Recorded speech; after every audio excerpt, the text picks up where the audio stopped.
Olá, alunos. Estamos aqui mais uma vez para tratar do segundo texto estudado em sala de aula na disciplina de tópicos integradores, tanto na turma que eu estou lecionando como da professora Raquel. O texto ele se refere a como as pressões demográficas alteram ou redesenham a arena política nas sociedades. Obviamente, nós falando aqui sobre demografia, é uma ciência, um estudo, é uma área do saber humano que envolve diversas dimensões da sociedade, o território onde uma sociedade vive, a expansão populacional, a quantidade de pessoas que habitam nesse espaço, as questões de perfil cultural, envolvendo religião, etnias, enfim, são essas diversas dimensões aí, e que nós vamos dar uma passadinha por elas para ver como está a situação atual em que estamos desenhando o futuro do mundo. A Cecília Araújo, uma pesquisadora, ela coloca que existe uma desigualdade no crescimento populacional atual e que essa desigualdade nunca foi tão grande, e que existe também discrepâncias dos perfis demográficos dos países entre países, de um país para o outro, os grupos étnicos que existem essa miscigenação, essa mistura, esse agrupamento dentro de países, também a questão religiosa cada vez mais acirrada dentro de países e entre países, e questões econômicas que nós estamos acostumados a ver, a concentração de renda, a marginalização de determinados grupos, nas periferias, enfim. Então, tudo isso aí impacta num crescimento desigual, muito desigual, e que vai ter, como se diz, impactos no futuro das sociedades, dos países, enfim, de como eles serão administrados. O texto ele recua na época de Tocqueville, lá nos idos 1835, em que ele já fazia uma previsão, avaliando o crescimento demográfico de dois grandes países.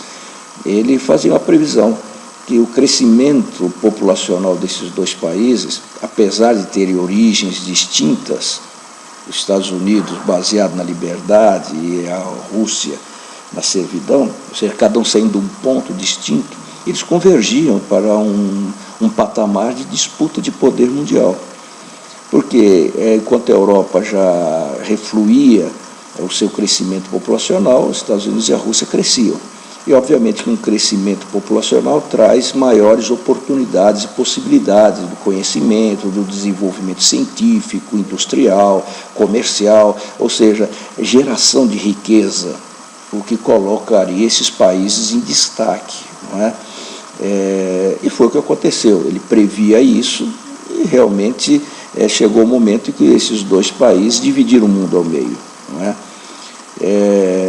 Ele então falava, Tocqueville lá atrás, que americanos e russos cresciam, ocupavam seus espaços, enfim, em oposição aos europeus, conforme já foi dito, não é? E ele estava certo, ocorreu isso, não é? Esses dois países dominaram e dominam ainda, não é? Apesar de que hoje já tem outros atores envolvidos no cenário mundial, mas ainda são duas potências que se impõem no mundo. E isso, obviamente, traz um impacto, o crescimento populacional, a desigualdade entre perfis populacionais, traz uma questão política, que nós chamamos de demografia política, ou melhor, o texto assim chama. Ou seja, é um estudo para traçar cenários políticos com um razoável grau de confiabilidade. Estudando esses perfis dentro de uma população, perfis econômicos, religiosos, étnicos, permite-se avaliar determinados cenários que vão ter impacto nos governos. E aí ele cita no texto aí a respeito dos estrategistas de campanha política, né? Que eles moldam o discurso dos candidatos em função do que o eleitorado quer escutar, né? O eleitorado emergente, aqueles que estão aparecendo, estão trazendo impacto na sociedade, né? Isso ocorre tanto nos Estados Unidos como no Brasil ou em qualquer outro país que seja democrata, né? Ele diz no texto ainda que esse recado que vem lá da demografia, ela já está no radar dos políticos, não é? Eles já usam muito bem isso, diga-se de passagem, eles usam muito bem, mas que quando nós olhamos para governo, nós não vemos que isso se reproduz na gestão pública. E aí cita um exemplo aí do educador João Batista Araújo Oliveira, que falou à Veja, que ele não conhece nenhum especialista em demografia, né? Nenhuma Secretaria de Educação no Brasil tem esse especialista, para saber quantas crianças vão nascer nos próximos anos, e, obviamente, fazer um planejamento de futuro, quantas escolas tem que abrir ou fechar, não é? Em que lugar tem que estar essas escolas. Ou seja, a demografia, ela emite sinais, ela dá recados em que os governos, aqui no Brasil, quando falo governos, eu estou falando estadual, municipal e federal, eles não conseguem captar essa mensagem que vem da demografia. Goldstone, que é um professor da Universidade George Mason, na Virgínia, nos Estados Unidos, ele fez um alerta para as tendências que vão redesenhar o mundo até 2050. Né? Ele diz que essas mudanças já estão em curso e que talvez sejam únicas na história da humanidade. Ele diz que esse crescimento populacional nunca foi tão desigual. E ele afirma, aí, conforme podemos ver em negrito aí, que o mundo de amanhã não será simplesmente o mundo de hoje, só com mais gente. Não, vai ter mais gente, mas vai ser diferente, né? Porque ele diz que existem diferenças demográficas entre países, entre o país A e o país B, por exemplo. Existem discrepâncias dentro das suas fronteiras, ou seja, o país A, além de ser diferente do país B, dentro dele, país A, existem grupos diferentes, né? Etnia, questão religiosa, questão econômica, né? Que vai gerar enorme pressão nessa arena política, né? Nesse ringue, vamos dizer assim, política. Seja qual for o tipo de embate, democrático nas urnas, diplomático entre países ou guerra, mas que vai haver esses fatos, esses fenômenos. Ele diz que a demografia mostra isso. E nós estamos vendo aí hoje, não é, já a guerra que já se estabeleceu no mundo pelo terrorismo. São guerras assimétricas que nós falamos, que envolve questões econômicas, religiosas, territoriais, né? Isso já está ocorrendo, essas mudanças já começaram. Ele diz aqui, trazendo no gancho, né, o crescimento, as divergências e as bombas demográficas, né, na sucessão dos slides. A demografia era uma questão existencial para Israel, desde a sua fundação em 1948 até recentemente. E ele coloca aqui que o Yasser Arafat, que era um líder palestino, dizia que a altíssima fertilidade das mulheres palestinas, que tinham 6,8 filhos em média, era uma bomba biológica e que daria a eles a vitória final contra os judeus. Obviamente que teria muito mais palestinos do que judeus. E isso ele dizia que, como ocorreu com os Estados Unidos, com a Rússia, com o seu crescimento populacional, deu a eles condições de poder, daria também condições de poder aos palestinos frente aos judeus, tendo em vista que a fertilidade das mulheres judias é muito menor, não é, do que a das palestinas.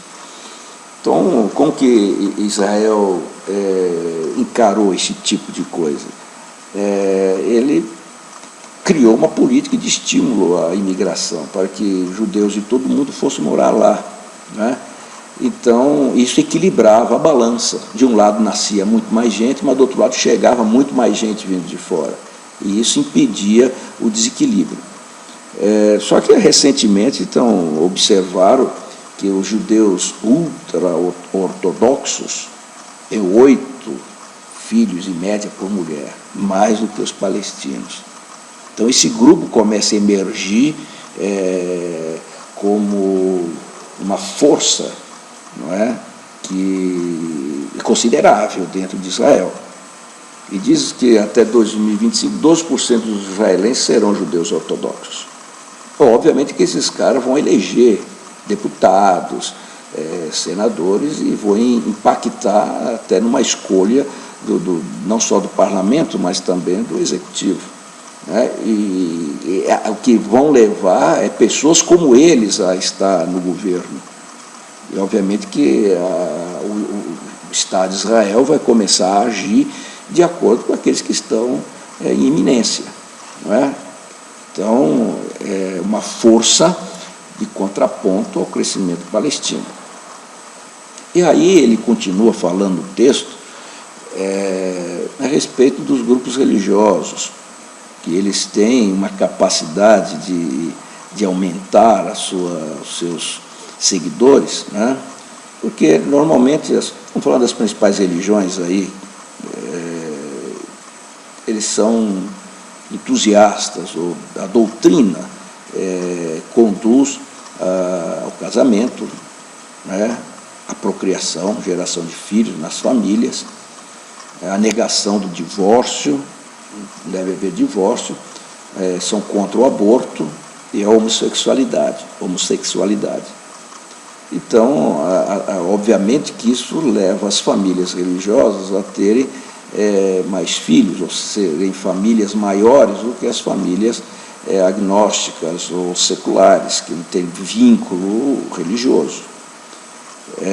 E isso não é só cristãos, são os islâmicos, os judeus ultra-ortodoxos e, obviamente, cristãos conservadores americanos.